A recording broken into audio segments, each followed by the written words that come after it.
मुझे नहीं लग रहा ये रिश्ता अब चल पाएगा। इस बच्चे को उसका नाम दे दूं? धोखे में रखूं उसे? हमने कभी नजरें उठाने के काबिल ही ना रहूं। मुझे खत्म होती हुई नजर आ रही। लानत भेजती हूँ ऐसी मसलहत। मुझे मालूम नहीं था। मैंने तुमसे कुछ डिस्कस करना है। वो काफी डिप्रेशन में, पता नहीं क्यों।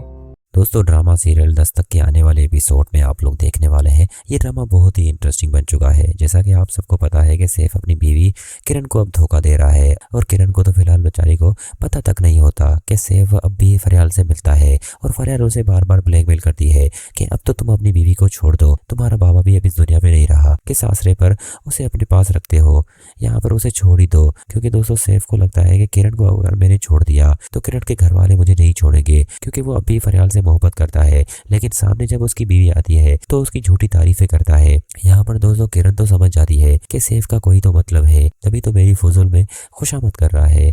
अगले ही सीन में दोस्तों वो सैफ पर नजर रखती है तो उसे पता चल जाता है कि सैफ अब भी फरियाल से मिलता है।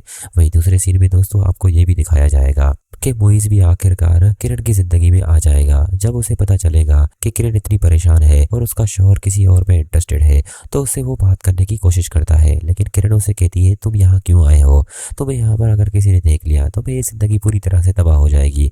वैसे यहाँ पर मुइज़ कहता है वैसे भी तुम यहाँ खुश नहीं हो, तुम अपने आप को झूठे दिलासे देती हो, मुझे सब मालूम हो चुका है, तुम्हारा शौहर किसी और में इंटरेस्टेड है और ये शादी से पहले की कहानी है, उसके बावजूद भी तुम उसके साथ रहती हो। मुझे तो शर्म आ रही है कि तुम इतनी बहादुर लड़की किस तरह से ये सब बर्दाश्त कर रही हो। वही किरण कहेगी तुम्हें ये सब कहने की कोई जरूरत नहीं है, अब वक्त गुजर चुका है, मैं चाहती हूँ कि अब तुम मेरी जिंदगी से निकल ही जाओ, क्योंकि शादी से पहले भी हम इतने क्लोज नहीं थे, तो शादी के बाद तो मैं तुमसे कोई राब्ता नहीं रखना चाहती। यहाँ पर दोस्तों मुइज़ बहुत ही परेशान हो जाता है कि किस तरह वो किरण को समझाए।